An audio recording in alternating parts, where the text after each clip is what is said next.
빗소리가 너무 배경음악까지 이렇게 하나님이 이제 9번째 시간입니다. 그 지난주 에는 그 하나님이 쓰시는 사람은 이제 기준이 뭐라고 그랬죠? 준비 그 준비된 사람으로 이제 아브라함을 부르셨다 하는 것까지 알아봤고요. 오늘은 이제 그 다음 내용으로 만들어 가시는 하나님에 대해서 한번 같이 알아보도록 하겠습니다.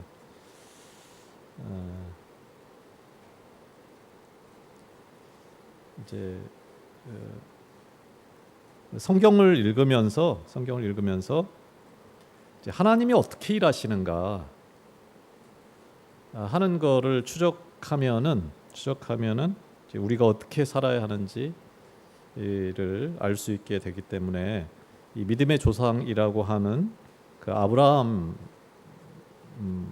삶을 추적해 가면서 하나님이 어떻게 일하시는가 하는 것을 알아보고 그것을 나의 삶에 또 우리의 삶에 적용하시는 게 의미가 있다 이렇게 이제 생각을 할 수 있겠습니다. 그 아브라함을 하나님이 이제 부르셨다, 선택하셨다 이렇게 이제 했고 왜 그를 부르셨는가 하면은 준비됐기 때문이다. 그런데 여기서 말하는 준비라는 게 뭔가 이게 완성됐다는 건가? 우리가 예수 그리스도를 영접하면 구원을 얻었다. 이렇게 말을 하는데 성경이 그렇게 하고 있는가? 아브라함을 부른 다음에 그 다음에 바로 사역을 시키는가 하는 부분들을 살펴보는데 하나님은 그렇게 하시지를 않고 있다. 그럼 뭘 하시는가 하면은 하나님은 부른 다음에 만들어 가신다. 영적 대장간에 그 풀무불에 아브라함을 집어넣으신다 하는 거를 한번 이제 들여다보고 또 특별히 그 어떤 만들어가는 방법이 어떤 특별한 방법인가 아니면 이미 내 옆에 와 있는 그 방식인가 하는 거를 좀 이제 살펴보도록 하겠습니다. 준비가 됐다 하는 거는 뭔가 일할 준비가 됐다는 말이 아니고 부르심의 시작 그 사람을 하나님의 사람으로 이제 부르셔서 일을 시작할 수 있는 그게 필요 조건이지 필요 충분 조건이 아니다.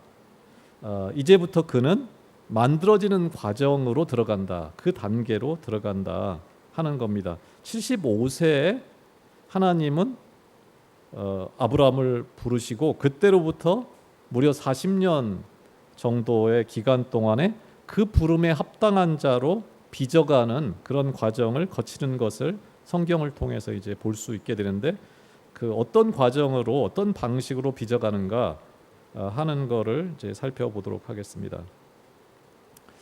하나님이 사람을 훈련시키는데 부르시는데 그 훈련의 방법은 크게 두 가지로 나타나는데 하나는 비명시적인 방법 그러니까 훈련을 받는 당사자도 자기가 지금 뭘 하고 있는지를 잘 모르는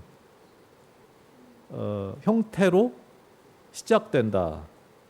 하나님이 사람을 빚으시는 훈련 자체가 명확하게 하나님이 나한테 말씀을 하시는 것도 아니고 들려주는 것도 아니에요. 내가 지금 뭐를 하고 있는지도 불분명한 상태에 그 당사자도 알지 못하는 그 비명시적이고 비가시적인 형태로 시작되는 경우가 일반적이다 하는 겁니다. 보통 그 당사자의 어떤 치열한 시련과 아픔의 현장을 통해서 하나님은 하나님의 사람으로 이제 그 빚어가는 그 아픔의 현장을 영적인 대장간으로 삼으신다 하는 겁니다. 어디 특별하게 산속으로 불러내 가지고 훈련을 시작시키는 게 아니고 지금 내가 처한 그 아픔의 현장을 그 대장간으로 삼아서 빚어가신다 하는 거고요.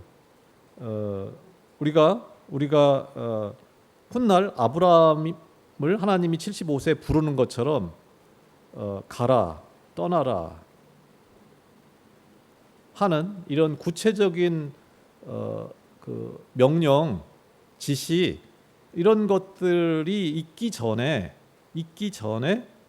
그 일이 있기 전에 기반으로서 밑거름으로서 이 비명시적인 훈련이 일어나는데 그게 평범한 일상을 살아가는 그 삶, 자기가 지금 그냥 사는 삶이에요. 그 사는 삶을 성실히 살아가는 과정 자체, 그거를 통해서 그걸 밑거름으로 사람을 부른다 하는 거예요. 그러면은 내가 매일 살아가는 그 삶을 충실하게 살아가면 하나님이 다 부르냐? 치열하게 아픔을 겪고 고통을 겪는 그런 사람을 하나님이 다 부르냐 하는 거예요. 그렇지는 않잖아요. 이 세상이 아프고 고통스러운 사람은 천지인데 그런 사람을 다 부르지는 않습니다.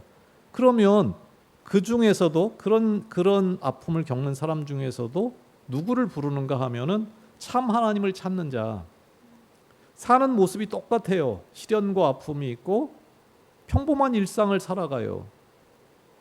그런데 그 속에서 참 하나님을 찾는 그 지향이 있는 사람, 그들을 부른다 하는 거예요. 이 아브라함은 어떤 면에서 그 준비된 사람으로 이 어떻게 보면 비명시적인 훈련의 단계에서 이제 명시적인 단계로 넘어가는가 하는 걸 보면은 그 우상의 시대에 참 하나님을 끝까지 갈망, 75세 노인이 될 때까지 그는 그것을 포기하지 못합니다. 그리고 그의 그 평소의 삶과 생각들을 하나님은 계속 지켜봅니다. 그게 진심인지를 지켜보는 것이죠. 그리고 어느 시점에 그 하나님의 저울에 달았을 때 그 합당한 무게가 나가는 사람에게 명시적인 음성이 들려진다 하는 겁니다. 그러니까 아무한테나 하나님이 가가지고 말을 하지 않는다는 거죠. 똑같은 일상을 사는 사람 같은데 지금 그림이 잘 보이는지 모르겠는데 이 파도가 있다고 그러시면 물이 있다면 그 수면에 잠겨 있어서 보이지 않는 그 시간들이 누적이 됐을 때 하나님이 보시기에 그의 평소의 삶이 하나님의 저울에 달았을 때 일정한 무게가 됐을 때 하나님은 그때 그에게 말씀을 하신다 하는 거가 이제 아브라함의 지금 사례로 들여다보는 겁니다. 들려진다 그겁니다. 그러면 이 아브라함이라는 인물에게는 이제 어느 단계를 지나서 명시적인 어떤 음성이 들렸지요. 본토 친척 아비집을 떠나라. 내가 내게 지시하는 땅으로 가라. 내가 아들을 주리라. 이 땅을 너와 내 자손에게 주리라. 이런 음성들이 쭉 들려옵니다. 이게 무슨 의미인가? 이 음성을 들을 사람에게 이게 주어진다는 건데 아브라함은 대체 어떤 준비가 돼 있었길래 이 음성을 들을 수 있었는가 하는 거를 차례대로 한번 살펴보겠습니다. 첫 번째 명령이 아브라함에게 뭐가 주어졌냐면은 본토 친척 아비집을 떠나라. 이런 명령이 주어집니다. 떠나라. 이게 75세 아브라함에게 명시적으로 주어진 명령이에요. 아브라함을 찾아와서. 그런데 이게 떠나라는 말이 그 부족 시대, 당시 시대 상황으로 보면은 본토 친척 아비집을 떠난다는 거는 목숨을 내놓는다 그겁니다. 자기를 보호할 국법이 있는 것도 아니고 보호할 수 있는 아무런 안전장치가 없는 상태에서 떠나라. 그 안전지대를 네가 안전한 어떤 기반이 되어주고 있는 그곳을 떠나라. 다시 말하면은 이 말씀은 자기 생각에 제가 이제 앞에다가 자기라는 말을 써놨습니다. 가장 큰 거를 포기해야 되는 거예요. 근데 가장 큰 게 뭐냐면 자기 생각에 가장 큰 것. 그 사람이 생각할 때 가장 크다고 생각하는 거를 포기한다는 거예요. 그거를 요청한 거예요.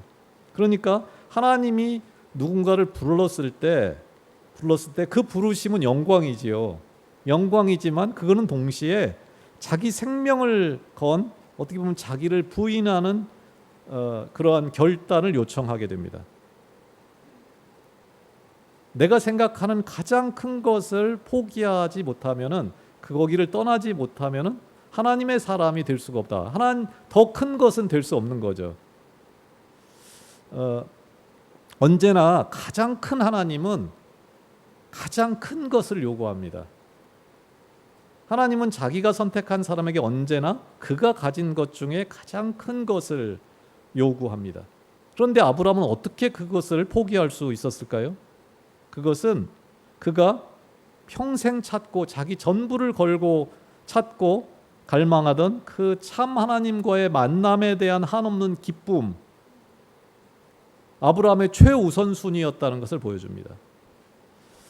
내 생명, 계획, 내 계획, 내가 이렇게 하려고 했던 계획, 그거를 다 포기하지 않고서는 하나님의 사람으로 거듭날 수 없다는 것을 말해줍니다. 아브라함에게 떠나라 했던 그 명시적인 명령은 결국 그 사람이 가지고 있는 가장 크다고 생각하는 이거 이상의 가치는 있을 수 없어 라고 생각했던 그 한계, 그거를 깨뜨리고 죽일 때, 거듭날 때, 그것으로부터 죽을 때 비로소 그 하나님의 말씀을 들을 수 있다. 하나님의 사람으로 빚어져 간다 하는 겁니다. 이게 준비된 자를 부르시는 주님의 방식입니다. 어부도 많았습니다. 세리도 넘치게 많았습니다. 세상의 부자는 넘치고 넘쳤습니다. 그런데 예수님은 베드로, 안드레, 야고보, 요한을 지목해서 부릅니다. 세리 마태를 부릅니다. 세리는 넘쳤어요. 근데 아무 세리한테 가서나 나를 따르라 말하지 않습니다. 그 명시적인 명령이 주어질 때는 그 사람 삶에 이미 비명시적인 그 부름이 있기 전에 삶이 있기 때문에 그거를 주목해 보시고 부르는 게 주님의 방식이라는 겁니다. 삭개오도 마찬가지고 다 준비된 사람을 주님은 부릅니다. 그런데 부자 청년이 있었죠. 내가 어떻게 하여야 영생을 얻으리까? 그는 가장 큰 거, 네가 가진 거를 다 팔아. 그게 가장 큰 거였던 거예요. 가장 큰 것을 요구하니까 그는 고민하며 돌아갑니다. 그 한계, 자기가 가지고 있던 어떤 경계, 그거를 넘어서지 못합니다.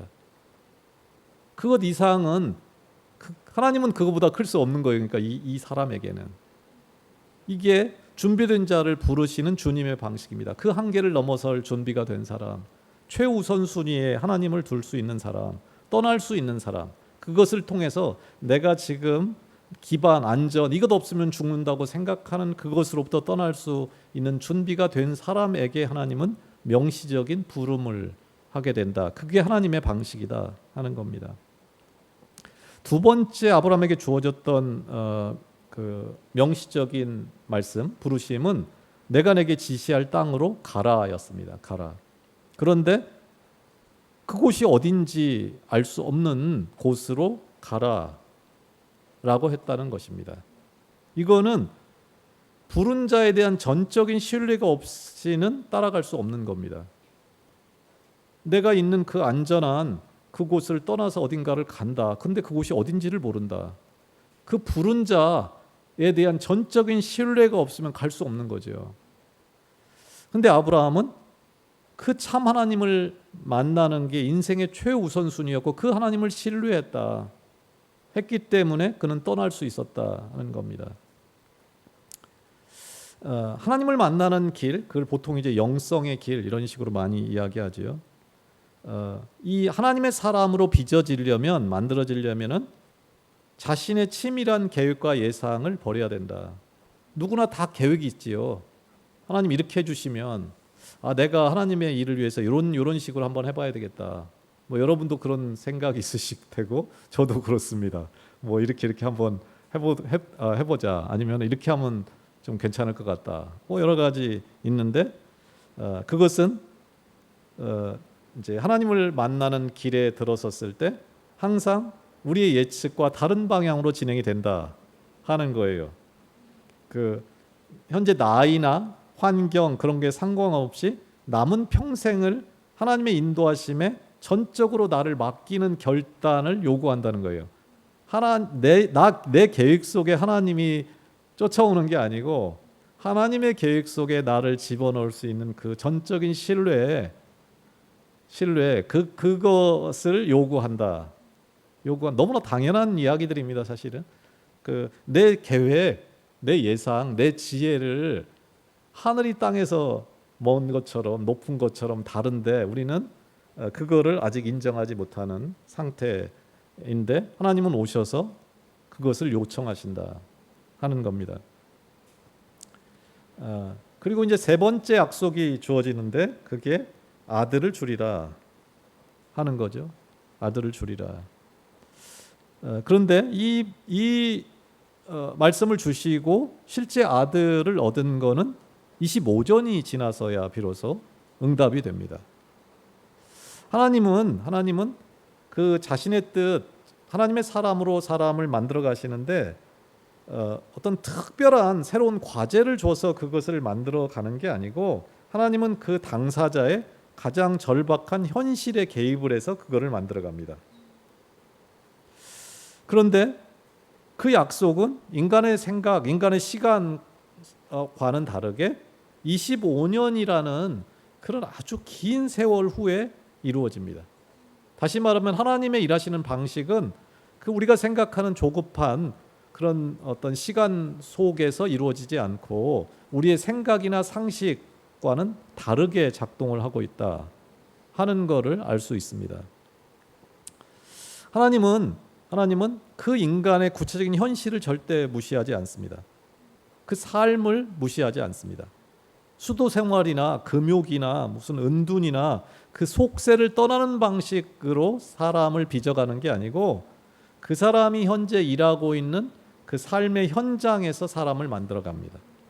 그리고 매일 살아가는 그 평범한 하루가 하나님이 받으실 만한 거룩한 제물이고 최상의 교육 과정입니다. 교육 프로그램입니다.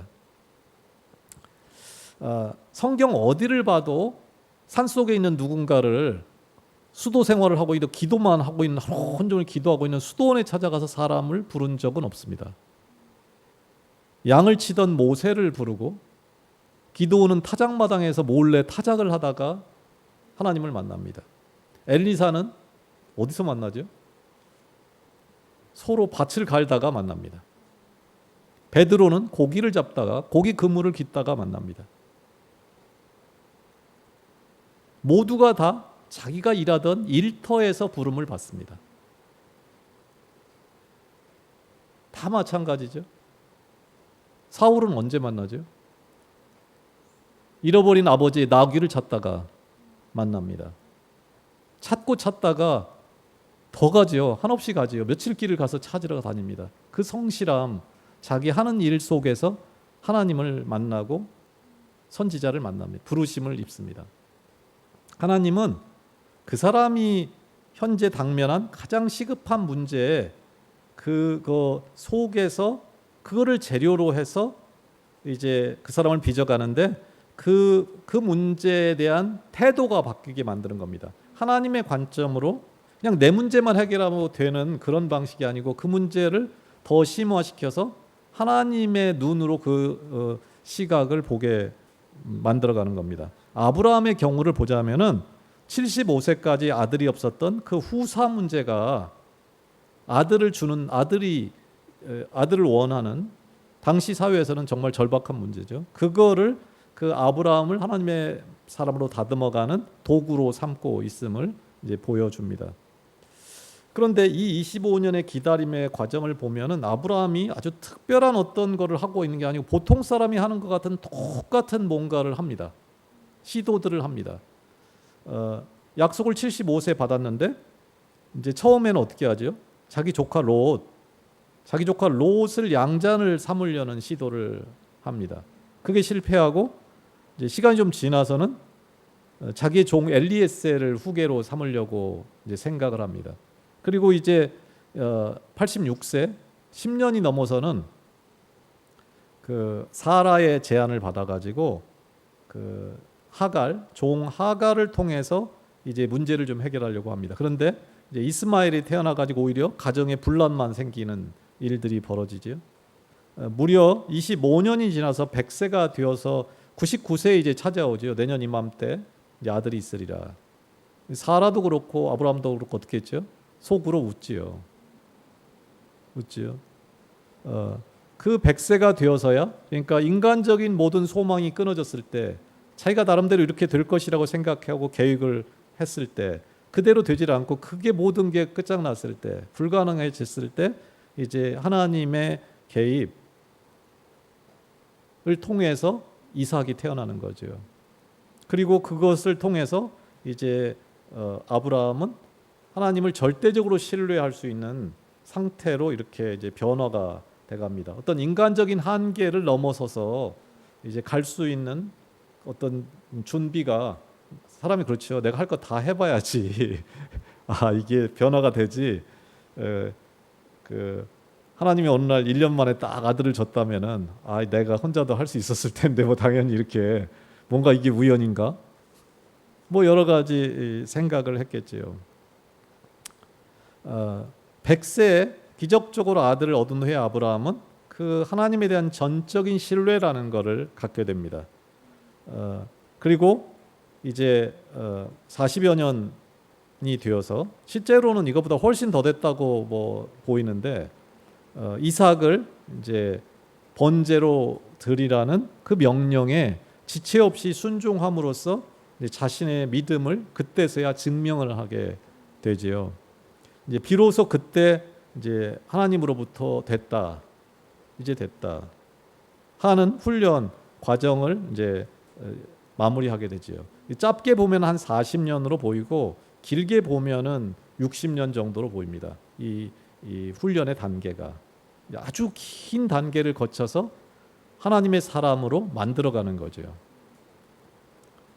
네 번째의 약속은 땅을 주리라. 이 땅을 너와 내 자손에게 주리라. 이렇게 이제 말씀을 하시고, 그 약속의 증표로 당시 고대 사회에서 이제 계약을 체결하던 방식인 짐승을 쪼개지요. 짐승을 쪼개서, 당시 이제 계약 방식이죠. 언약을 맺을 때는 짐승을 쪼개서 당사자 둘이 지나가지요. 걸어가지요. 그래서 만약에 이 약속을 지키지 않으면은 이 짐승처럼 쪼개진다, 네가. 이렇게 하는데 이제 어떻게 되죠? 아브라함이 잠들었을 때 하나님이 혼자 횃불이 지나가죠. 하나님이 혼자 그것을 지나가죠. 하나님이 이룬다 하는 건데, 근데 이 약속이 당대 주는 약속이 아니고 400년 종살이를 겪은 후에 얻게 될 먼 미래의 비전으로 주어졌다 하는 거예요. 먼 미래의 비전. 아브라함이 가졌던 꿈, 세상 모든 민족이 너로 말미암아 복을 얻으리라. 이전에 제가 이제 비슷한 말씀을 한번 드린 적이 있는 것 같습니다. 그 꿈이 이루어지려면은 몇 년 정도가 걸려야 될까요?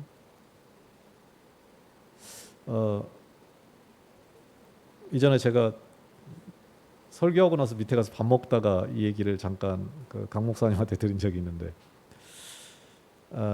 아브라함은 아마 이게 불가능하다고 생각을 했겠죠. 어떻게 나 같은 사람을 통해서 온 세상 모든 사람이 복을 얻겠어요. 그런데 그거에 대해서 하나님이 400년 후에 이 일이 이루어질 거다 이렇게 했으면은, 보통 사람 같으면 그거를 받아들이지 않았겠지만은, 진짜 아브라함 같은 꿈을 꾸는 사람이면 400년 그러면 한번 해볼 만하겠다. 400년에 세상 모든 사람이 행복해질 수 있는 그런 세상이 올 수 있게 한다. 그거는 진짜 한번 해볼 만한 거잖아요. 아브라함은 그러지 않았을까? 400년? 내가 죽고 났는데 내 자손의 자손의 자손이 400년 후에 이들을 통해서 세상이 행복해질 수 있는 그런 꿈, 그런 걸 받았을 때 그렇게 빨리, 우리 보통 사람은 그렇게 멀리, 그거는 이제 나는 못하지 이랬을 텐데 아브라함은 반대로 생각하지 않았을까? 400년? 그렇게 빨리? 그 먼 미래의 비전을 이 아브라함은 신뢰했다. 그리고 그 하나님에 대한 그 신뢰를 바탕으로 아브라함은 오늘을 사는 거예요. 오늘을. 이게 천국을 사는 겁니다. 이게 구원받은 자예요. 하나님의 나라를 사는 거예요. 그러니까 하나님의 시간, 공간, 계획 속을 살아가게 하는 삶, 그 공간을 살 수 있는 삶, 내 대에는 이루어지지 않는 꿈을 꾸는 삶, 내 대에 이루어지는 꿈 같은 그런 좁은 꿈이 아니고 내 자손의 자손의 자손의 자손이 때야 이루어질 수 있을 만한 꿈, 그 큰 꿈을 오늘 내가 산다. 그거를 하나님의 나라를 산다. 그게 만들어져 간다는 거예요. 완성으로서의 부르심이 아니고 만들어져 가는, 그것도 나만 만들어져 가는 게 아니고 오고 오는 세대가 만들어져 가는 그 시간, 그 공간을 사는 삶, 그거를 구원을 얻었다. 영원한 생명을 얻었다. 이제 이렇게 말하는 게 그게 그 하나님이 사람을 만들어내는 방식이라는 것을 아브라함의 삶을 통해서 볼 수 있게 됩니다. 우리가 오늘을 소홀히 하지 말아야 할 이유가 여기 있습니다. 하나님은 나를 빚어가는데 오늘 내가 씨름하고 있는 내 가족이, 이 교회가 씨름하고 있는 그 가장 어려운 문제를 통해서 하나님은 사람을 빚어간다 하는 겁니다. 매일 반복되는 일과 나를 훈련시키는 하나님의 비명시적인 교육 과정이다. 명시적인 교육 과정이 아니고, 제가 교회 와가지고 요즘 계속 생각했던 게 있거든요. 아침에 2시간 물 주고 저녁에 해질 때 또 1시간 반, 2시간 물 주고 뭐 이거를 계속 제가 하면서 들었던 생각이에요. 내가 지금 요즘 뭘 하고 있는 거지? 내가 하는 일이 이게 1년 내동 이렇게 한다고 뭐가 바뀌겠나? 그럴 만한 게 진짜 아무것도 없네.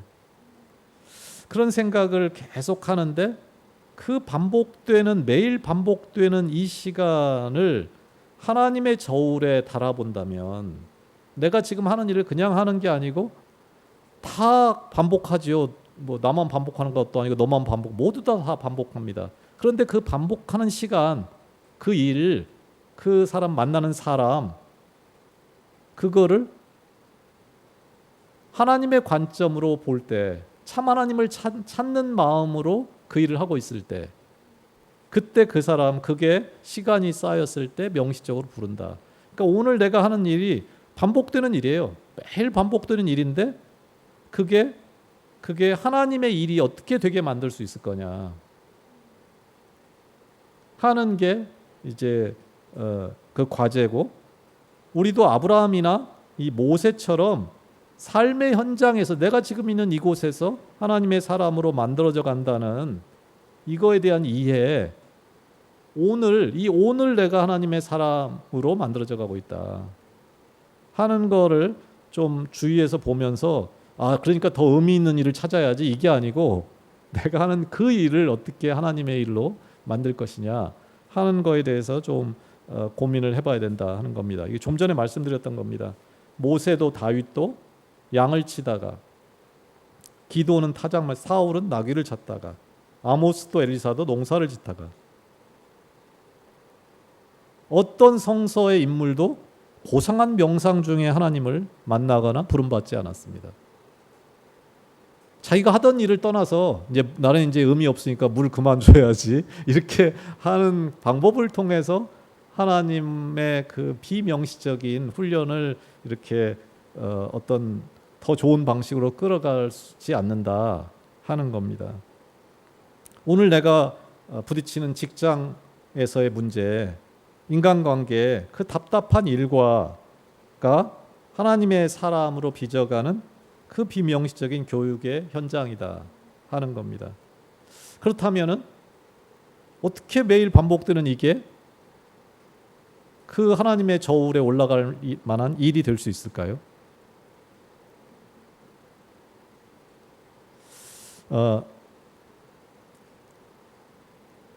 하나님은 내가 오늘 만나는 사람을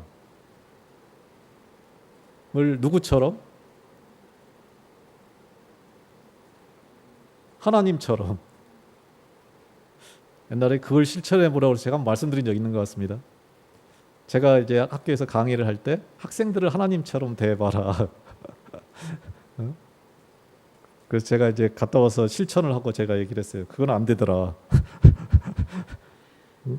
그 내가 그렇게는 생각했어요.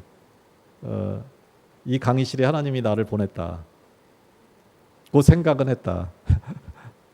내가 오늘 만나는 사람, 또 하는 일, 설거지 하나, 반찬 하나를 하나님이 나한테 맡긴 하나님의 음식을 준비하는 마음으로, 하나님이 내게 맡긴 식구들을 위해 준비하는 마음으로, 그렇게 하면 그게 하나님의 일이 되고 하나님의 나라를 사는 삶으로 바뀐다. 특별한 무슨 일이 있는 게 아니고, 이번 주에도 어떤 학생이 와서 상담을 하는데 그래요. 자기는 성장을 계속해서 의미 있는 일을 하고 싶대요.